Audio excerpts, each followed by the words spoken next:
What's up, traders? So, a lot of volatility last week. Had a huge down day on Monday as the market gapped down, I don't know, almost 200 points on the S&P 500 on Monday alone, and then the market rebounded all the way up to basically unchanged on the week. We're going to talk about that and a few other things, so stick around. First and foremost, I have Bitcoin pulled up here. Well, we did have a nasty move down on Bitcoin, and it was very disgusting, hitting lows down to $49,050. Yuck. Obviously, we love it when Bitcoin stays up on highs, but when it makes fresh yearly lows, one has to keep that in mind and trade the chart. Now, the only positive thing one could say about Bitcoin right now is it did give you an opportunity to buy it cheaper, but we don't know if we're going to see continuation of that volatility or more downside in the future. So the way that we're going to trade this is we're going to trade it day by day. Now, obviously, if you're new to the channel, welcome. If you're not, welcome back, but the newer people won't know this. I use Bitcoin to trade Bitcoin. I do that on an inverse swap futures contract. So essentially, I risk Bitcoin to make or lose Bitcoin. And it gives me the ability to accumulate my Bitcoin hodl bags without buying it with my hard-earned trading profits. So essentially, over time, I just continue to build and build and build my hodl bag. So I have, a pretty substantial amount of Bitcoin that I keep on cold storage. I use the week's exchange. There is a link in the description if you want to use it. It will save you 20% on exchange fees if you do use it. But if you have another broker or an exchange that you use to trade futures, that's fine. So what we have technically on Bitcoin right now is simple. Bitcoin was in a wedging formation over time. So we've been accumulating up here for about 6 months. But if you get a trend line from, let's say, this low here and stick it to that low there, you can see that you did tag it here, and then we did trade under it and bounce back above it, set support, and then traded away from support. All right, that is a good sign, but there are things called dead cat bounces, which happen in extreme volatile moves that go to the downside like that. You generally will see rip your face off rallies also back towards the upside, basically stopping out everybody that got short on, the back part of the move. So that's essentially what we have here. We are bouncing into a cluster of moving averages. The yellow 21 exponential on a daily closing basis sets around $61,000 or 61.5, if you will. We have monthly support coming in at 60,622. This is the lowest monthly close inside of all this consolidation that we've had in the last 6 months. And then we have July's open coming in at 62,669. This is a $1,000 move right here. All right. Or $2,000 move, sorry. Very big ranges we're seeing, and in those, heightened volatility, expansions are nice. You can literally catch pretty sizable moves intraday when you have this much volatility, so it is really nice. Now, a lot of short-time trend traders are going to say that you broke the downtrend here, but what I want you to keep in mind is this was a pretty parabolic move to the downside, and you've only got 2 touches on this trend line. All right, so with that being said, you did break back above that trend line, but you are in the middle of the overall range if you look at all of this price action as just a giant range, because that's what it is. Right in here, you can see that you're right back almost in the middle of it. So we're going to continue to trade it how we've been trading it. We have been trading it intraday, and with the trading profits that we make, I take and put over on cold storage. I just done that, so my week's account is ready to go. Only keep an amount of money you can afford to risk on exchange. All right, what that means is only put the amount of money that you're okay with losing on exchange, because they offer a lot of leverage. You can go up to 200x on that exchange if you wish. I wouldn't suggest it because the fees are probably terrible, but anyways, it's your money. You can do whatever you want.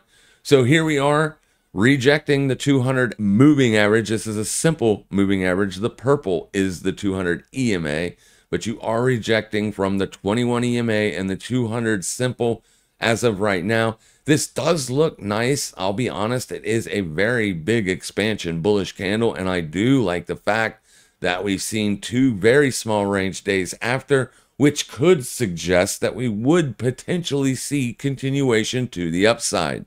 But these big, gigantic expansions higher can also blind you to the fact that you are coming off of a period of significant risk. And on these dead cat rip your face off rallies could also potentially get sold into.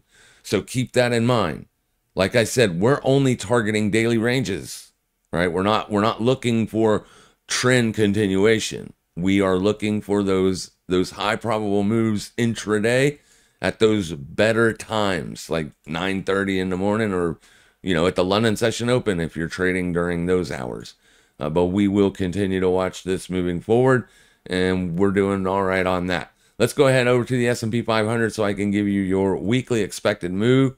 Weekly expected move is $122 on the S&P 500 this week, which last week we obviously broke the expected move of $140, and the week prior to that we broke it, and the week prior to that we broke it. So for the last 3 weeks, you have exceeded the weekly expected move. Actually, the last 4 weeks, there you broke it too. So a lot of volatility has actually been happening inside of this marketplace, and I freaking love it because it offers fantastic opportunities. You can jump in a position on the ES futures contract, and if you're only looking for a 10-point move, you can get that in the span of a minute. Fantastic. Just be careful out there because you can also lose a lot of money really quickly if you're not paying attention to what's going on. Now, we did close the week unchanged from the previous Friday's close. That is important. Gap down on Monday due to the fact that the carry trade from the Japanese yen was unwinded and caused a worldwide market sell-off. That has been retraced. All you did all week long was closed the gap. Now, if volatility or the VIX is going to remain elevated, there is something that you can watch for potential entries. Well, not really for entries, but to give you a directional bias. And let me show you what I've been doing, because it's been pretty accurate.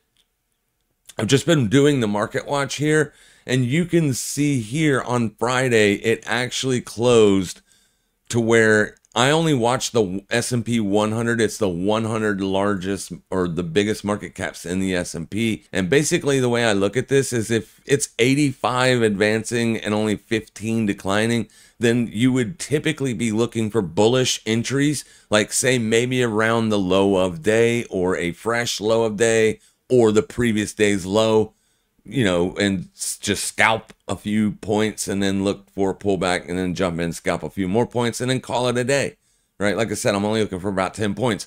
But what we seen last week was on the down day, like especially Monday, this thing was like 95 stocks were declining and only 5 were advancing. So obviously, if you're scalping that daily range, you're going to be looking for short entries. But what we had most of last week was every day the market opened, you had a huge amount of stocks advancing over declining. I mean, a huge percentage. You don't want to look for this tool on normal market days, like normal volatility. Like if the VIX is down around 12 or 10, this thing is not going to help you because you're going to get something like this, which means that the market is pretty much, even. You have just as many stocks advancing as you do declining, which means the range could be choppy. It's going to be a lot more difficult to get in a position and see that move in your direction happen quickly if the market is doing this. And you will get this like for 90% of the days. But in times of heightened volatility, when you have an elevated VIX, when the ranges or the daily ranges are like 2 and 3% moves intraday, on those days when you have like a significant amount higher than 90, you can look for those bullish days to potentially continue. And if it's back in the opposite direction, you can look for short entries. So just keep your eyes on this if volatility is to remain elevated, and this could potentially help you catch some intraday moves. All right. Now, like I said, be very, very careful because it does not mean that you're going to win every trade. Even if you have 99 stocks advancing and you get long, that does not mean you're going to win. You got to look for that specific time, which is, around the open, and you want to look for those levels like previous day lows or previous day support, something. right? A significant level. Then you can look for those entries. But moving on, we did not close a weekly candle yet under the 21 on the weekly. And the 21 weekly is what I use to get a near term bias. Basically what that means, if we're closing weekly candles under the 21 exponential moving average, then I would be more or less waiting for the top of the week to look for short entries. So going over to the daily time frame, what that means is I would simply wait on the week to open, and then I would want to see that drift up to around the top edge of the expected move or a resistance level that I keep in my eyes on, and that's where I would look for that short side entry. I'm not going to get short on the open on Monday because you're going to be in the middle of the range, and we have 122 points we can move up or 122 points we can move down. And since we've exceeded every single one of these expected ranges for the last 4 weeks, chances are you're going to exceed the expected move next week, whether it's to the upside or the downside, because you have heightened volatility. Ranges will be bigger. So be very, very careful. Use smaller position sizes. If you're trading futures, you can trade the micros. I don't want to trade micros. Why not? If you open 5 contracts on the micro, you can make quite a bit of money really, really quickly, especially if the market is, up or down 3%. But keep your eyes focused. That's what I'll be looking for next week. I'm not expecting downside continuation, but if we get it, then I'll look to see if I want to look for shorts, or do I want to wait for a pullback down to the bottom edge of the expected move and potentially look to sell puts down here. Now, that can get you in trouble. It did get me in trouble last week. I had a put position that I had sold down here, and around 5,200 I sold puts, and I got in trouble. The small account got decimated on that move lower. But since we had this pretty standard dead cat bounce and I was watching the advanced decline line, it was easy for me to make the majority of those losses back, which I wasn't trying to do. It just panned out that way, which is fantastic. So I'm not really concerned anymore with the small account, but I will continue to try to grow it. But just, last Wednesday, or the Wednesday prior, the 24th of July, I had something really bad happen to me in my life, and I've just been trying to deal with it. And, the small account really wasn't getting the love it needed over the last 2 weeks. So I didn't even look at the market on Sunday night. If I would have closed that call position, or that put position, obviously. I wouldn't have allowed it to go all the way into the open on Monday. But I ended up closing it on Monday for a significant loss. Got it right back, though, in the next days to follow. So I am going to continue to watch 53.99, as that is this area of consolidation right here. So from 55.72 down to 53.99, you have a period of 1, 2, 3, 4, 5, 6, 7, 8, 9 days. So if the market trades up to here, it could find resistance here, but it could also wick up to here. And remember, Wednesday is CPI. So if CPI comes in below expectations, then you could see a pretty good size move to the downside. And in the past, the interest rate cuts have pretty much been bad for markets almost every time. The market could be pricing interest rate cuts in right now, but we do know for a fact that the yen carry trade was what caused a significant worldwide sell-off. So with all that, hopefully you guys can go into next week looking nice and getting some profits. We already discussed Bitcoin. Let me go look at Amazon, Microsoft. All these things are down significantly. So if you are looking to trade tech or short tech, if I were you, I'd probably keep an eye on Meta. Now, it is stronger than all other assets, being only 4.6% off the all-time high. That could mean something. You are also above the 21 and the 50 on the RSI, the 21 EMA and the 50 on the RSI. That is usually very bullish. You have been in a consolidation period here. So you do have inherent strength in Meta for some reason, even though everything else is, come off a significant amount. Meta hasn't. It did, but it was bought right back up. Let's go ahead and get a percent move off of the lows down here. You were down as low as 18% almost with this swing low. You have came back. The earnings have been pretty good. So if we have good earnings and the market thinks that the risk period is done, then there won't be any shorts next week. People will probably buy the dip. Microsoft is currently still down roughly 13.2%. Nvidia is down, or I'm sorry, Apple is down 8.8%. Nvidia is down 25.7%. So I don't know if I'd be trying to short Nvidia. Nvidia is already significantly down, right? If you're going to look for shorts, maybe watch Amazon for a gap fill back around 182.14 or a little bit lower, maybe coming in around 179, but you will be back above the 200.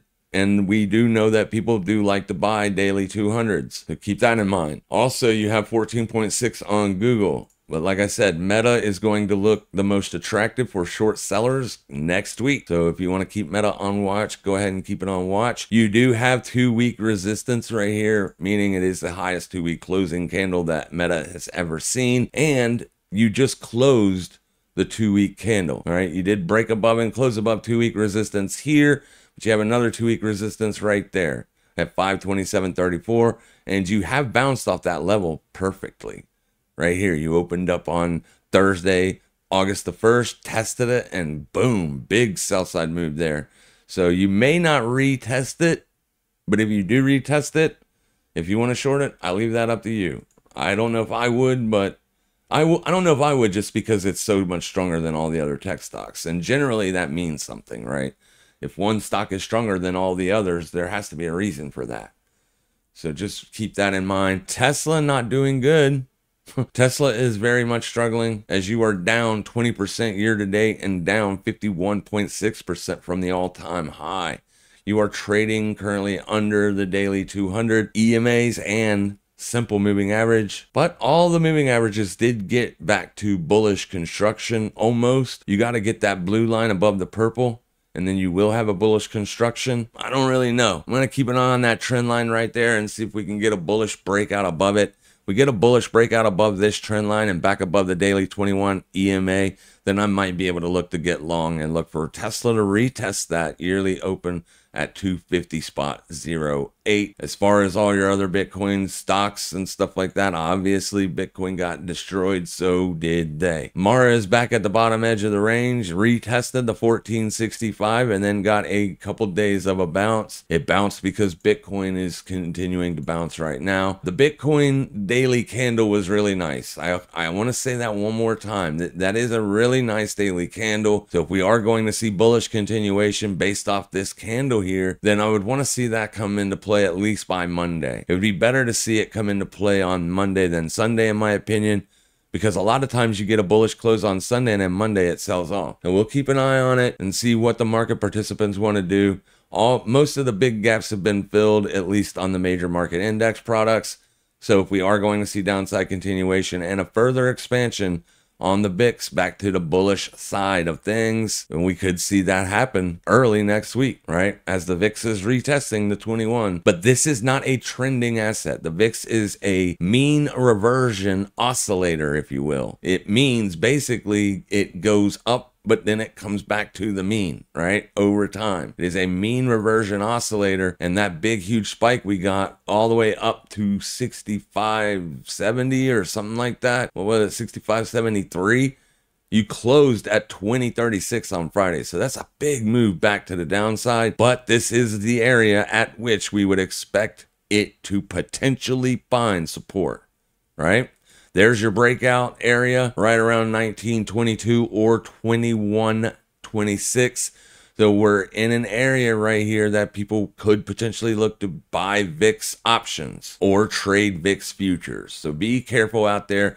If you are trading intraday ranges, and we do have an elevated VIX, meaning the VIX is above 15, that is an elevated VIX, please keep in mind that ranges are going to be bigger and you can lose more money. So it might be a good idea, if you are trading intraday, to shrink those position sizes down a little bit, because the bigger moves are going to help you make more money anyway. All right, with that being said, make sure you guys trade safe, trade smart, and as always, happy trading, everybody.